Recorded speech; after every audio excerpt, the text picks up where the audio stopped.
Talk about this weekend. You mentioned on Monday during the show that you're kind of going up against teams that are known as being giant killers in a sense. Yeah, I mean, I think that's what people call them. They just have good teams that are from mid-majors that aren't afraid to play great competition, all of them. And it's, I'm excited to kind of see what everyone's about, you know, and especially Middle Tennessee has been a team that they play a totally different style than anyone we'll play against. They're just so physical, so athletic, and they go so fast to the pins and to the middle of the court. They're doing stuff at a faster pace than anyone we played. So I'm curious to see how we respond. How is that different from the style of play in the Big Ten?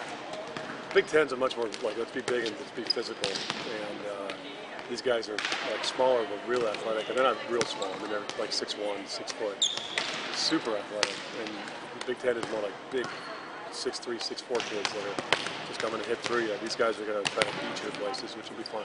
What kind of mindset are you going in then? What are you telling your girls going into a weekend like this where you don't really want to go in with the wrong mentality of thinking you have 3 wins? We never go in the weekend thinking that we have 3 wins, and we always go in.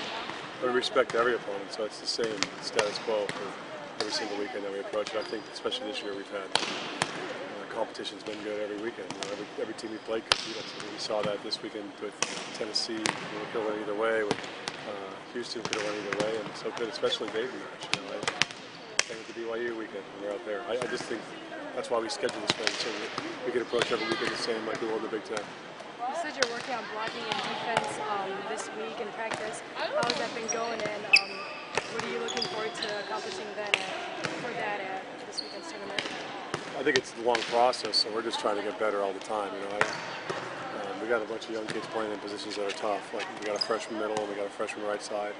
There's a lot on those guys. They get the most opportunities to block, and so you know, it's just another step in the process. We're just trying to take care of a few little details here and there.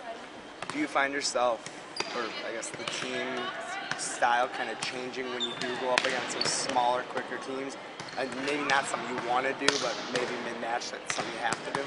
Yeah, we'll see when we get into it. We always, I don't know if it's changes, because I feel like every match we're making changes on the fly and adjusting to our opponent. That's kind of more our style. So, we'll see. I think it's just going to be the same as any weekend. You know? We just have to, each team presents a different challenge. How different will it be going from, I guess, an environment like last weekend where it's loud and everyone's in your favor, to maybe a gym where it's going to be a lot smaller, maybe not as high of attendance type of thing? Oh no, it'll be great attendance in Middle Tennessee. It'll be loud. It'll be ruthless. I mean, it's going to be one of the toughest environment we've played in all year. So I like that. I like that environment. You know, you play against when we play against Tulsa, I don't think we'll have as many fans there. It'll be our fans and their fans. But the first match of the weekend, it'll start off right. I mean, Middle Tennessee will have a great crowd, a couple thousand, as much as they can fit in that little in their gym. I don't know, it's not a super big gym, and it'll be loud, and they will be ruthless. So it'll be fun.